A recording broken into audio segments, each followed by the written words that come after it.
yang tidak mau mengolah sodrun ini, yaitu kegalauan yang lahir dari sifat was-was tadi,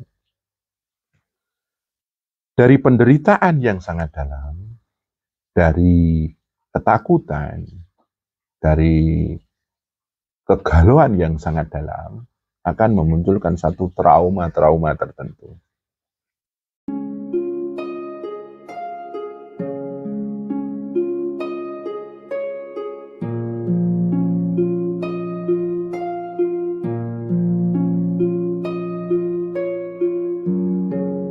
Saudara-saudara yang saya muliakan, di video yang telah lalu saya pernah mengunggah satu topik pembahasan, yaitu tentang muhasabah hati. Di situ saya menjelaskan tentang lapis-lapis hati dan bagaimana keadaan dari masing-masing lapis hati tersebut.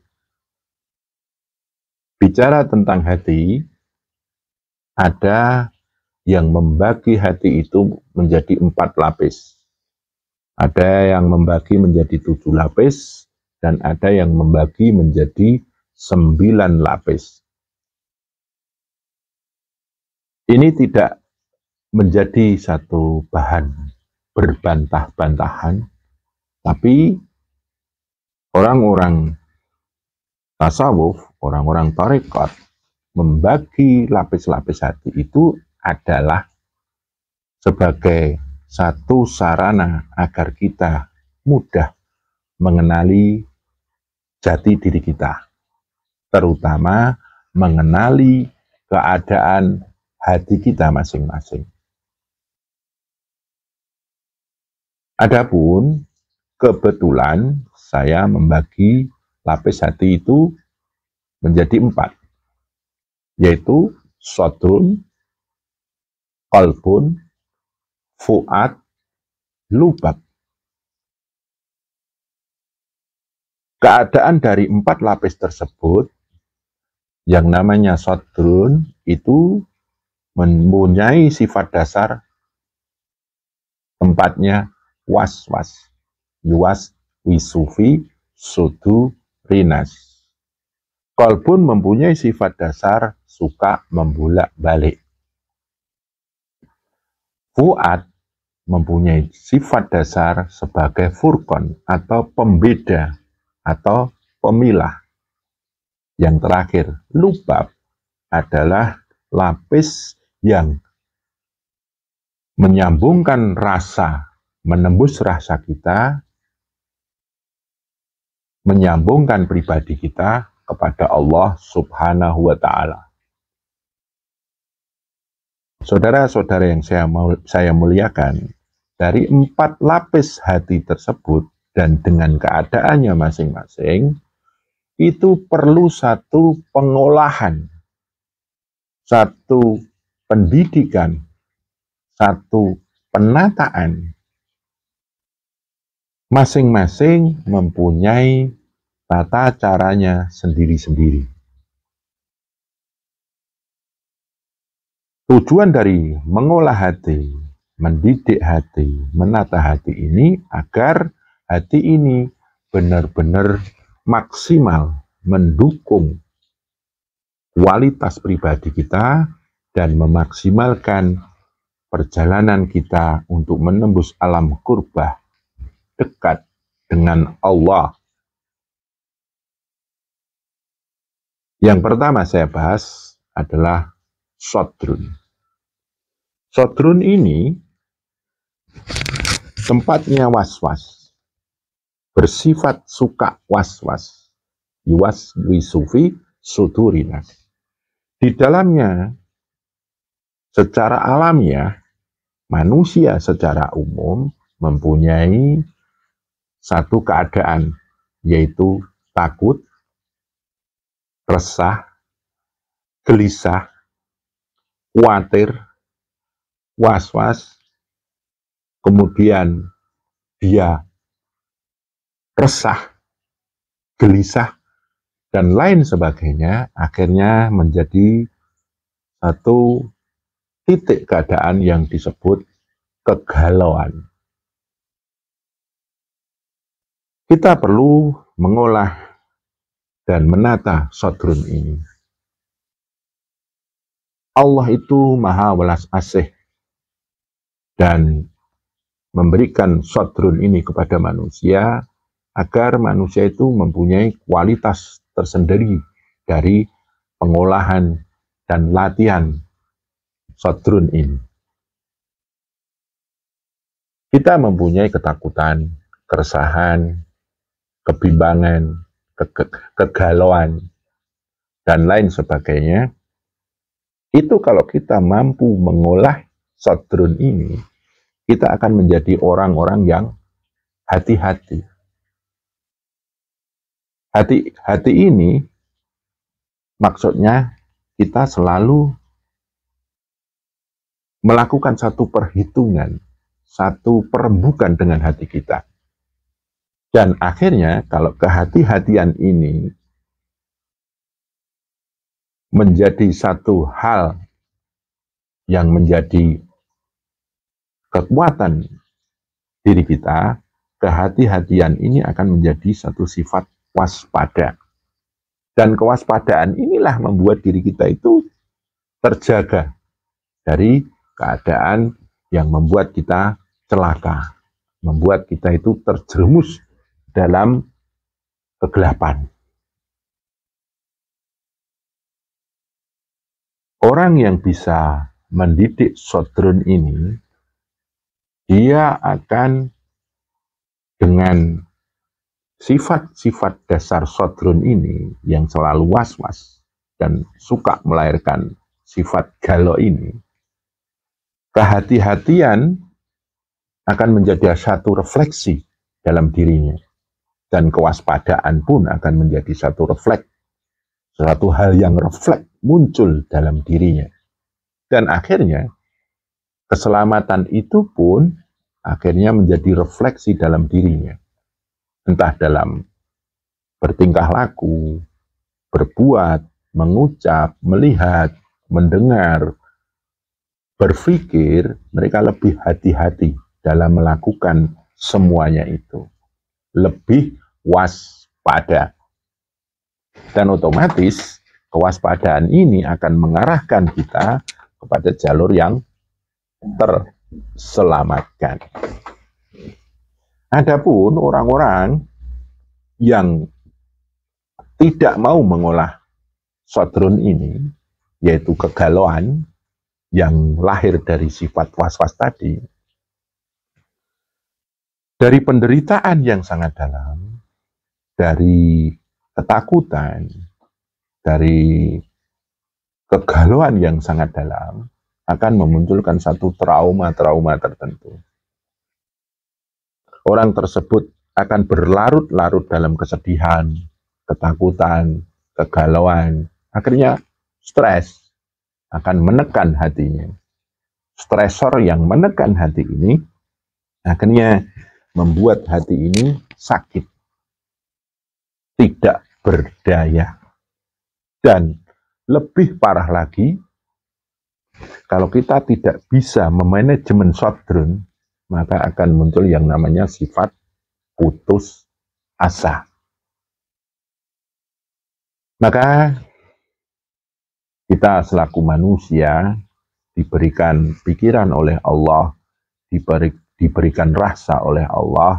Alangkah baiknya kita memanajemen sodrun dengan segala sifat-sifat dasarnya agar kita bisa meningkatkan kualitas pribadi kita.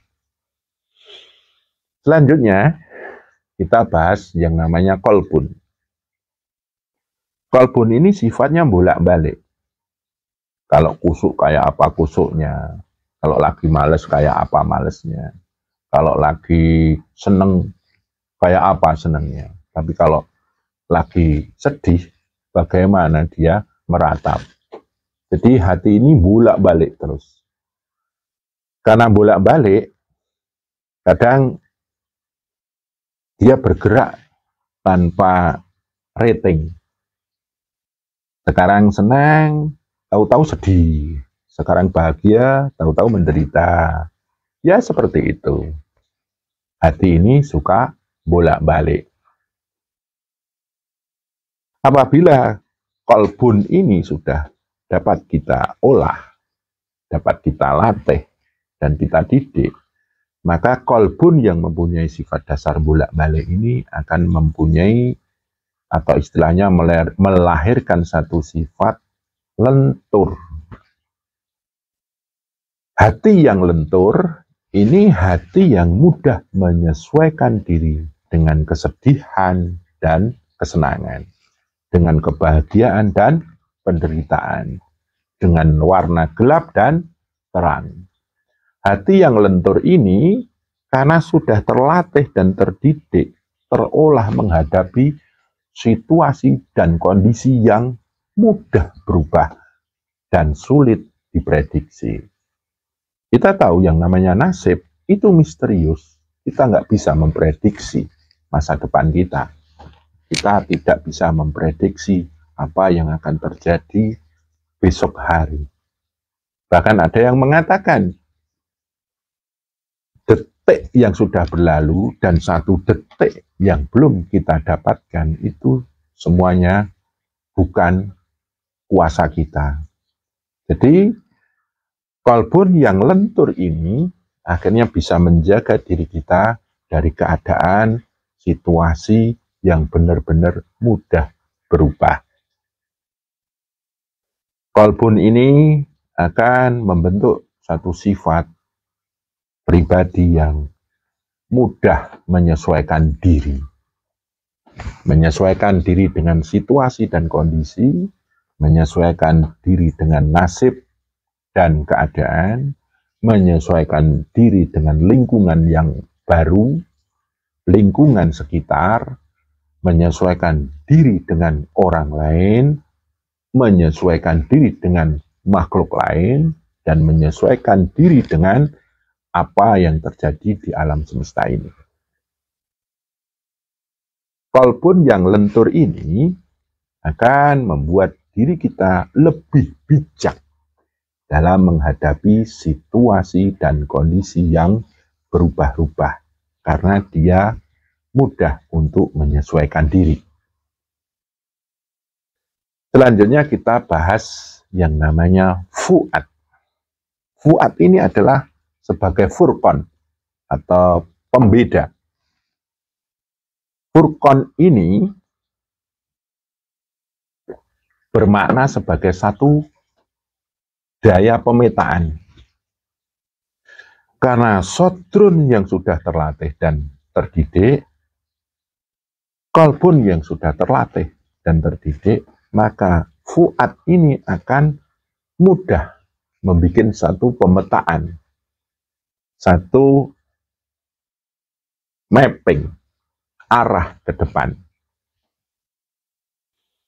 Dari sifat sodrun yang hati-hati, kemudian waspada, kolbun yang lentur, mudah menyesuaikan diri, bijaksana. Lah, sang fu'ad ini akan mudah membuat satu pemetaan arah hidup dan kehidupan kita. Didukung oleh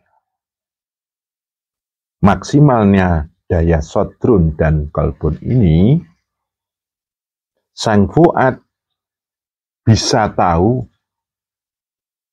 apa yang terjadi kalau kita berbuat ini dan itu. Sang fu'ad akan tahu akibat dari apa yang kita perbuat. Sang fu'ad akan paham bahwa segala yang kita tanam itu akan kita tuai. Segala yang kita buat itu akan kita pakai. Kekuatan pemetaan ini adalah dalam istilah Jawa namanya waskito. Dalam bahasanya, bahasa Arabnya makrifat. Fu'ad ini akan memberikan satu pemahaman pemetaan dasar, yaitu makrifat dasar. Kita tahu pemetaan-pemetaan keadaan diri yang akan datang. Saudara-saudara yang saya muliakan, sang fuad ini akan mengarahkan diri kita ketika kita mendidik sadrun. Ini saya sudah berlarut-larut nih dalam kesedihan. Saya sudah berlarut-larut nih dalam kegalauan. Nah ini, sang fuad ini akan memberi rambu-rambu. Dia akan memberi tahu dengan sinyalnya. Didik sadrunmu. Jangan berlarut-larut dalam kesedihan, dalam ratapan, dalam ketakutan, dalam kegalauan. Kamu harus mengolah jiwamu dalam keadaan itu. Terus kemudian sang fuad ini akan memberi nasihat kepada kolbun kita. Hei kolbun, yang lentur, kamu terlalu keras. Hei kolbun, jangan terlalu lunak, kamu kurang tegas. Seperti itu sang fuad. Karena fuad ini sebagai furqan, pembeda. Mana yang tepat, mana yang tidak tepat. Mana yang benar dan mana yang benar. Itulah tugas fuad. Saudara-saudara yang saya muliakan, orang-orang yang berhasil mendidik dan mengolah, menata sadrun, kolbun, dan fuad ini, dia disebut sebagai orang yang sehat secara mental, secara psikologi, secara kejiwaan. Orang-orang yang sehat di sini adalah orang-orang yang tidak membahayakan dirinya dari kegelapan, dari keterjerumusan, karena salah dalam mengolah hati. Dengan sehatnya mental kita, ini akan mendukung sang lubab untuk selalu sadar Allah. Entah sadar cipta ataupun sadar rasa. Nah, sang lubab ini akan memperkokoh sifat sadrun, kolbun, dan fuad tadi. Contohnya, yang namanya sadrun itu kan tempatnya was-was, tempatnya kegalauan. Apabila kita benar-benar dalam keadaan sulit, terhimpit, tertekan, sang sadrun ini akan memunculkan keresahan, ketakutan, kegalauan, was-was, khawatir, dan lain sebagainya. Sang lubab akan memberi satu daya yang disebut kepasrahan, ketawakalan kepada Allah. Dan dalam ketawakalan itu, kita akan sadar Allah. Kemudian kita berzikir. Dan tenanglah hati kita. Tenanglah jiwa kita. Sang lubab ini akan memberi daya kepada kolbun. Ketika hati sudah lentur, ketika hati sudah mudah menyesuaikan diri, maka hati ini diarahkan untuk bersyukur kepada Allah. Dan ketika dia keras dan terpeleset karena tidak lentur, akhirnya sang lubab ini akan mendidik sang hati dilapis kolbun untuk beristighfar kepada Allah. Lantas lubab ini akan mendidik sang fuad. Apapun perhitunganmu, apapun pemetaanmu, mappingmu, yang jelas Allah itu lebih tahu. Jadi, sang lubab ini akan mendidik sang fuad. Semuanya sudah saya tata, semuanya sudah saya atur, semuanya sudah saya prediksikan apa yang akan terjadi, dan saya sikapi dengan satu yang saya usahakan benar. Tapi sang lubab ini akan mendidik sang fuad untuk selalu minta petunjuk pada Allah. Ya Allah, sudah saya tata. Ya Allah, sudah saya kendalikan. Ya Allah, sudah saya arahkan. Tapi tetap saya butuh hidayahmu. Saya butuh petunjukmu. Nah, sang lubab ini akan menyambungkan pribadi kita yang lemah ini kepada Allah yang maha berdaya kuasa. Saudara-saudara yang saya muliakan, dari lapis 4 itu, sodrun, kolbun, fuad, ini akan menciptakan pribadi yang sehat secara mental. Dan lubab, ini akan menciptakan pribadi yang sehat dalam bertauhid.